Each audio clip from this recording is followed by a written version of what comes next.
একটা মেয়ে তার স্বামীর বাড়ি যাওয়ার আগে তার বাবাকে একটা প্রশ্ন করলো, আচ্ছা বাবা, আমাদের উঠোনে যেই গাছটা আছে ওইটা কি আমাদের পাশের বাগানে লাগানো যায় না? এই প্রশ্নের উত্তরে তার বাবা বলল, এই গাছটা 4 বছর পুরনো একটা গাছ। এখন যদি এটাকে অন্য একটা জায়গায় লাগানো হয় তাহলে সেটা নতুন মাটিতে মানিয়ে নিতে পারবে না, গাছটা মারা যাবে। এই কথা শুনে মেয়েটা কাঁদতে কাঁদতে বলল, আচ্ছা বাবা, একটা 4 বছর পুরনো গাছ যদি তার জন্মস্থান ছেড়ে অন্য জায়গায় নিজেকে মানিয়ে নিতে না পারে, নতুন জায়গায় গিয়ে নিজেকে বাঁচাতে না পারে, তাহলে আমি তো তোমার ঘরে 22 বছর পুরনো একটা মেয়ে। আমি কিভাবে নিজের জন্মস্থান ছেড়ে অন্য জায়গায় গিয়ে নিজেকে মানিয়ে নিব? আমি কিভাবে নতুন স্বামীর ঘরে গিয়ে নিজেকে বাঁচিয়ে রাখবো? আসলে আমরা ছেলেরা মেয়েদের জীবনটা যতটা সহজ মনে করি ততটাও সহজ না।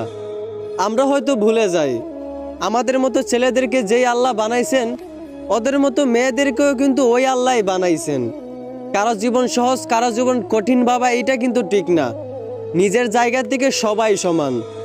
অন্যের জীবন সহজ ভাবার আগে একবার তার জায়গায় নিজেকে দাঁড় করেন, তাহলেই তার কষ্টটা তার পরিস্থিতিটা আপনি বুঝতে পারবেন।